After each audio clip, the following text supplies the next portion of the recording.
Today, a woman's infidelity leads her devout and religious husband to make a deal with a demon. But could that deal lead him into the middle of a spiritual war? This is The Missionary, number 1.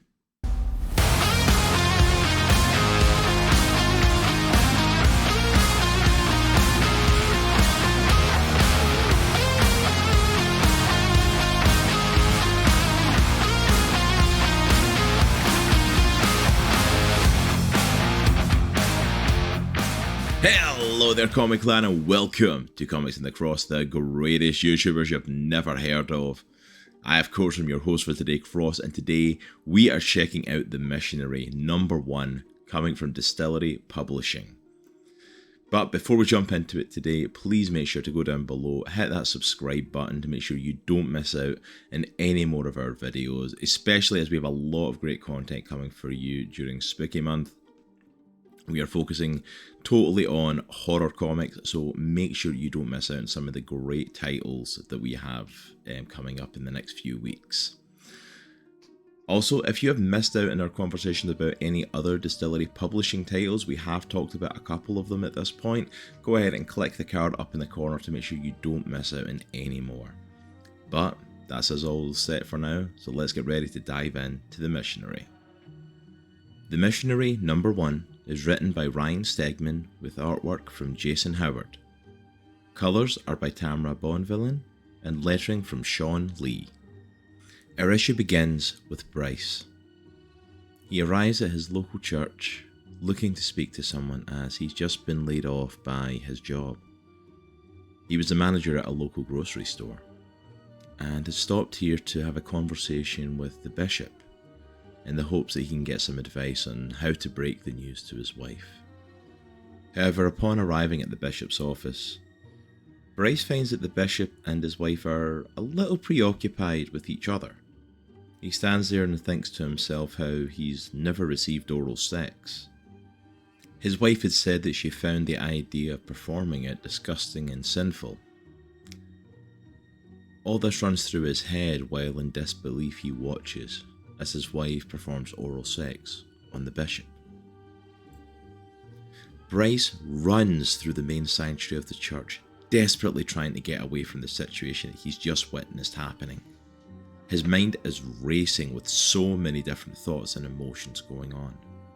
He wants to be angry at his wife for throwing away 16 years of their marriage, but is also trying to find some other explanation of what was going on.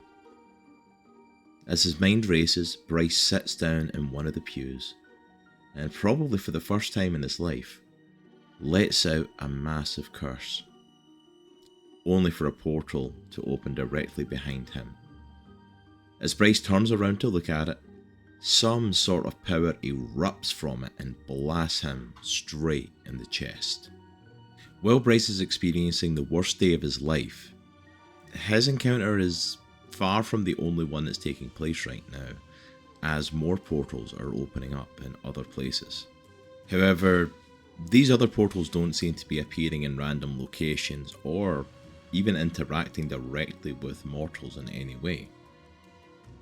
Another 3 appear almost like comets flying across the sky, and we see them soaring into the middle of nowhere and crashing into the side of a mountain. And this mountain is no ordinary mountain. It just so happens to be an angel fortress here on Earth. The angel Astreus tries to rally the troops to stand against whatever foe has just darkened their doorstep.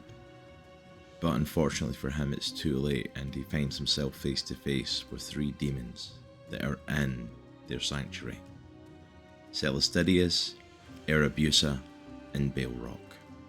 Although Astreus has good intentions, he is struck down with no chance to fight back. From here, it's really just systematic, as the demons obliterate what is left of the angels in the fortress, with Celestidius ordering the others to leave none alive. However, Celestidius does have one question: where is Uvydus? Unfortunately for Bryce, he knows exactly where Uvydus is, as Uvydus has just entered his body and begins to command Bryce to submit to him. Bryce is completely confused by the whole situation, telling Uvydus, "But I don't even believe in demons, or hell for that matter." Uvydus says that his beliefs really don't matter to him, as Bryce belongs to him now. Uvydus begins to make the room spin and Bryce fly through the air. He raises him up and drops him towards a massive opening to the pit of hell. And Bryce says he submits. Uvydus is completely taken aback by this. He did not expect Bryce to submit to him so easily and to not put up a fight. And he actually checks in with him like, "Are you sure you want to just give in like that?" And Bryce says to him, "At this point, why not?" Uvydus lets Bryce know that this is his first possession, and he returns the room to normal and sets Bryce down. Bryce asks him why did he choose him, and Uvydus tells him he didn't choose him. It was Bryce that chose Uvydus, or at the very least his soul did. He asks if he can appear to him and hopes that he doesn't freak out, and appears in the flesh to him. He appears to him and lets him know that he wants to propose a partnership, as he needs some help. Demons have entered the realm to blow the world straight to hell, literally. And he believes that if they bond, they may be able to save it. Bryce understandably asks why he should believe a demon, and Uvydus tells him that as a human, he did a lot of bad things, but he wants to make them right now. And saving the world could be a good step in the right direction. From here, we make our way over to Nebraska, where we meet Darren, a human exorcist along with his team, who are in the middle of an exorcism. His team appears to work alongside, or at the very least have a connection with the angel sanctuary that we seen earlier. We know this because Darren receives a call in the middle of this exorcism from the sanctuary telling him about the demon attack, and sending him to track a solo signal that they detected in Utah at the same time. Unfortunately, following receiving this information, Darren then witnesses his friend on the other side being killed by the demons, along with the rest of the angels at the sanctuary. Darren then uses his weapon, a gun with a crucifix on the end that we will later learn is called a portkey, that sends the demon back to hell and leaves the young man unharmed, barring a cross that is now on his forehead. Darren then loads up and begins the journey to Utah. Back in Utah itself, Bryce's conversation with Uvydus is cut short as Bryce's wife Anna and the bishop walk into the sanctuary and see him there. She asks him what he's doing here, why is he at the church when he's meant to be at work, and he tells her that he lost his job. From here, his wife starts laying into him. She starts going off on a tirade about how could he lose this job, they've got bills to pay, he's so pathetic, and goes on and on and on. While this is going on, Uvydus is still talking to Bryce in his head, and still having a conversation with him there, and Uvydus can't believe that this is happening and starts to ask Bryce, why aren't you fighting back? Why are you standing there and letting her just speak to you like this? Losing your job is no reason to be chewed out like this. Uvydus reaches his breaking point and has had enough when Bryce's anger is replaced with guilt, and he even apologises to his wife. Uvydus asks him, let me take charge, let me be in full control, and Bryce steps aside and lets Uvydus take control of him. As he takes control over his body, he makes Bryce stand up for himself. He tells Anna to be quiet and that she is never to talk to him like that ever again, and that he's going to go out with the boys and blow off some steam and then work out what his next moves are. Bryce walks out with Uvydus and leaves Anna absolutely stunned. This makes Bryce feel so alive and whole, and it's enough for him to agree to fully bond with Uvydus. While this is going on, the demon's assault on the angel sanctuary takes them down into the catacombs, where they are holding a number of prisoners. The demons take out the guards and open a cell that is stuffed to the brim, full of sinners, who were all former followers of Celestidius. He tells his followers that they should have had faith in him, as he told them that he would be back, and he went into the pits of hell to challenge Satan and won.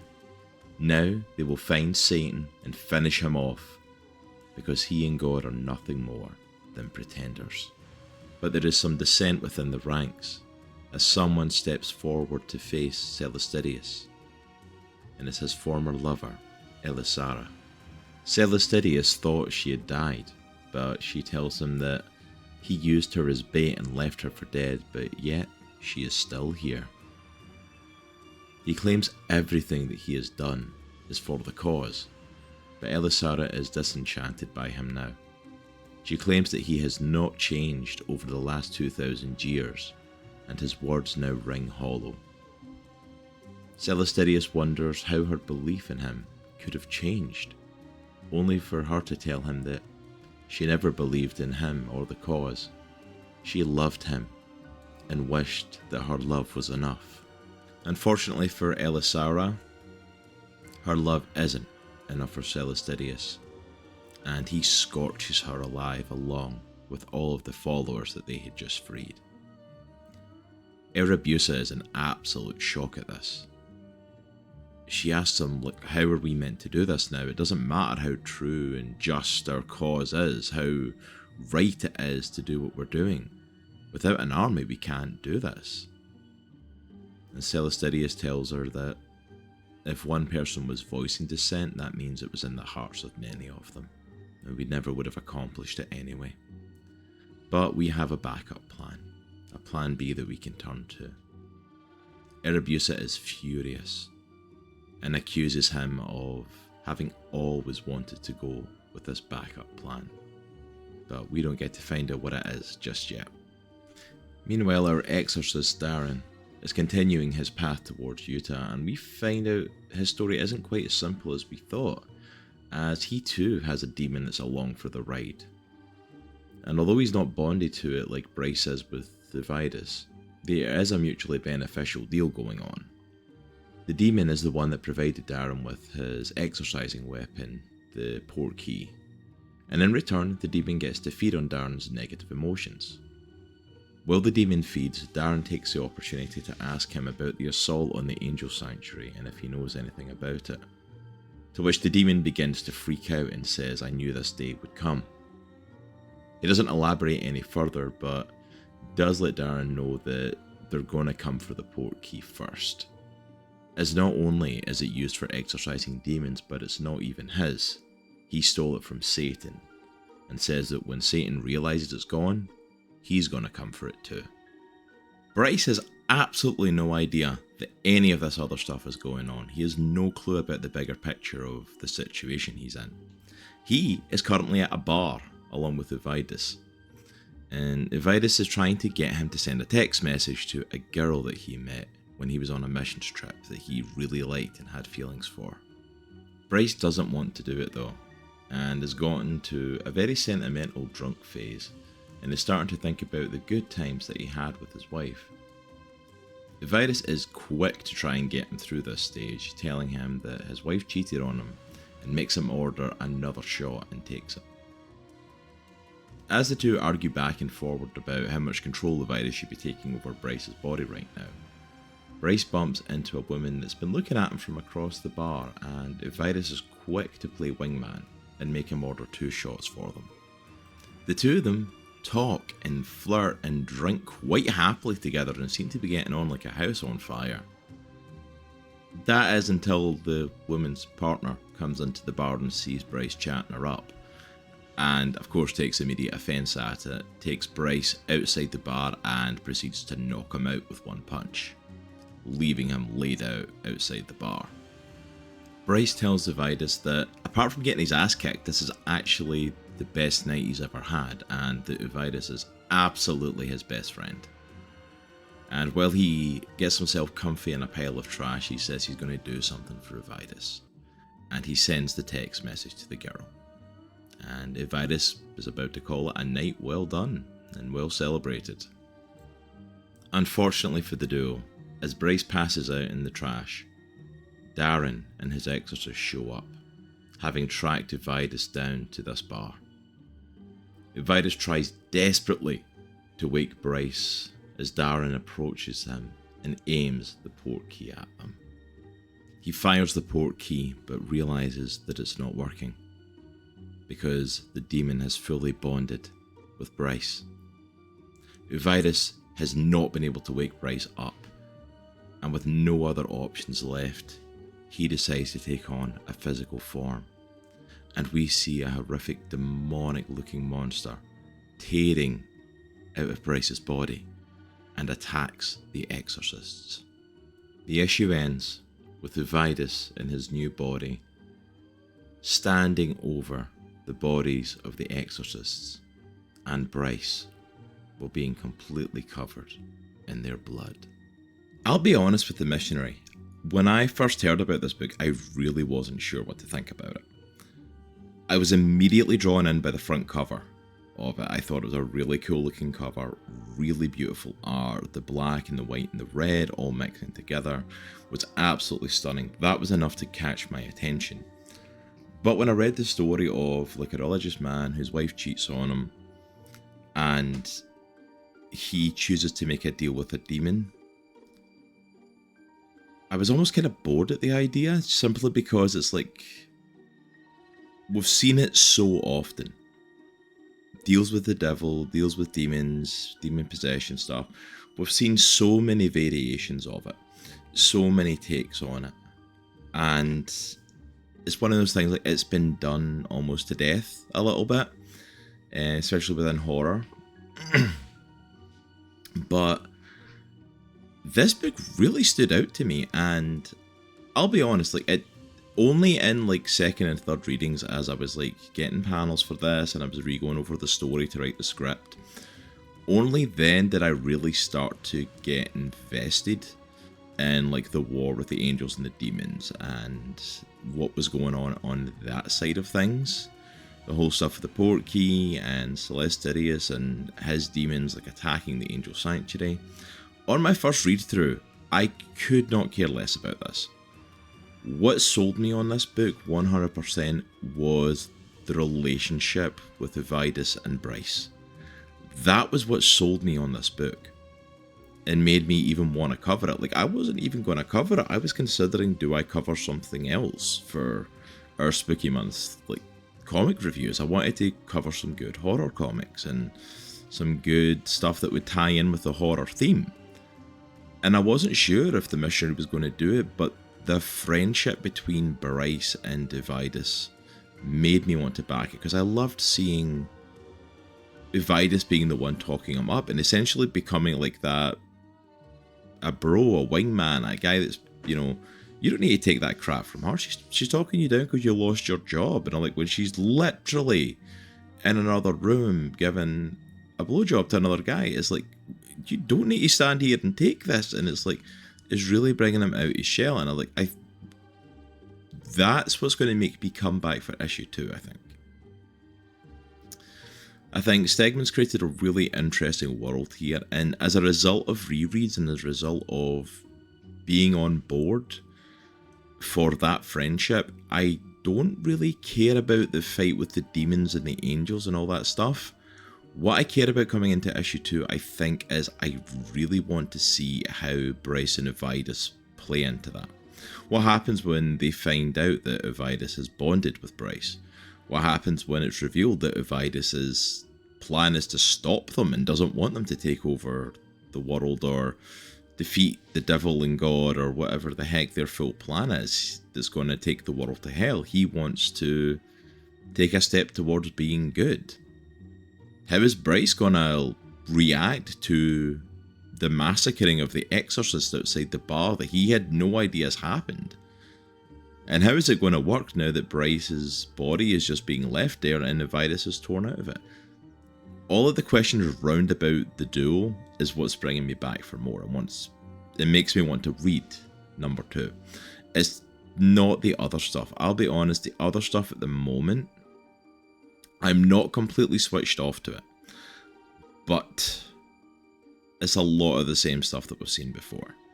I'm intrigued with Celestidius's plan and what his plan B is going to be, and how that's going to play out. That's the only thing I think's intrigued me. I mean, literally, the Exorcist guy, Darren, could not care less about his story, I'll be honest. It was very straightforward and boring, I felt. The demons and just figuring out what they're up to, it was mostly straightforward, I felt. Honestly, I do have to say, I did enjoy reading it because of the friendship with Uvydus and Bryce, but because of the other two running stories in it, and all of those like running narratives coming together, those other two narratives really brought the book down a lot more in my enjoyment of it. And I think it's definitely the weakest of the Distillery books that I've read so far. You know, I've covered 3 here on the channel, and I've read a couple of more as I was looking for stuff to cover, and at least of the 3 on the channel, it's definitely the weakest. With Gone and Life, I thoroughly enjoyed those stories, and maybe it's because they were more my style. I'm definitely a fan of sci-fi stuff, so that's a possibility that they just appeal to me a lot. But this one didn't quite grab me the same way. But if you like those sorts of stories, if you like the, you know, angels versus demons, if you like the demon possession twist story and all that, then it's definitely one to check out. I think it's not out yet, but we've already recorded it, our indie comic book club for this month, on The Devil That Wears My Face, which is another possession story from Mad Cave Studios. And we talk about that, how it's overdone so much, like the demon possession thing, but it's really cool when you see a twist on it. And the Missionary, as well as that, also brings a twist to it, with it being like a budding bromance, essentially, between these two, and that's what's bringing me back for it. I do have to completely compliment, though, Jason Howard's artwork in this. I really loved the artwork. You can tell he had some fun with this. It's not, a lot of the basic stuff is not typically my design, like the style of the humans and the scenery is not an art style that automatically grabs me, but I did enjoy it. I thought he'd done a really good job, and when he got to let loose and draw the angel sanctuary and the prison, how it's over this big chasm, and he got to design the looks of the demons and what they looked like, and, you know, the 3 that went to hell and Uvydus's look and all this, like, he got to design some really cool stuff, and he does all the hell effects, like when Bryce is dangling in the church over like a pit is open to hell. It's beautiful and stunning artwork and amazing colours. Colours obviously by Tamra Bonvillain, and it looks phenomenal. So the artwork in this is definitely really enjoyable. It wasn't something that put me off. It wasn't something I look at and go, wow, that's fantastic. It's not the best art I've ever seen, but it was really good artwork. It was enjoyable and helped immerse me in the story. So yeah, like I wanted to be more positive on this book, and I don't feel like I've been overly negative or anything. I don't think it's a bad book, but a lot of it was definitely stuff that didn't appeal to me, and I felt like was very samey to other stories I've seen. But overall, the writing was good, the characters were good. I would definitely recommend checking this book out, if for nothing for the artwork and for Bryce and Uvydus' like friendship that's created. Is definitely worth checking out for that. And I'm pretty sure I'm going to go check out issue 2. I might not review it on the channel, but I'm at the very least probably going to read it and check it out, and see what we think of it. But yeah, I would recommend, this is a good one. This is a good spooky one, especially for Halloween, for, you know, it being October. It's definitely a one that's worthwhile checking out, I feel like, but at the same time, it's not necessarily fully for me. And that's okay. Not every comic is for everybody. You know, we all have different tastes, and that's okay. But overall, I think that's it. I think that's most of my main thoughts on The Missionary. If you checked out The Missionary for yourself, what did you think about it? Let me know down in the comments below. Or is there any other good horror comics you think we should be checking out for Halloween? Or is there any other from Distillery? They've been releasing a lot of great comics from a lot of amazing creators lately. I know there's a couple more coming out by the end of the year, including one from Scott Snyder and Jock, which I am super hyped for and cannot wait to check out. But please let us know if there's any you would love to see us talk about in the channel, or what are some of your favourites you've checked out. Let us know all down in the comments below. Also as well, if you want to support us, we do have a Patreon where you get early access to all of the videos here from Comics in the Cross early. They're over there literally as soon as I finish rendering them, they go up on Patreon. And sometimes, depending how quickly I get it done, that can be a week in advance, that can be the day before. But it will always come here to YouTube. If not, we don't need you to go over there. But if you want to support us a little more, $2 a month over there, and you get access to all that stuff early, including a bunch of behind the scenes stuff. But that's it for me from today. Thank you so much for hanging out with me. I greatly appreciate you taking your time. Hope you have been enjoying this spooky content from us. Make sure that you come back and check us out. We've got a bunch more of spooky reviews coming this month, as well as an indie comic book club. So make sure you check those out. And remember, it's a good week to be a geek. Take care. I'll see you all soon. Peace.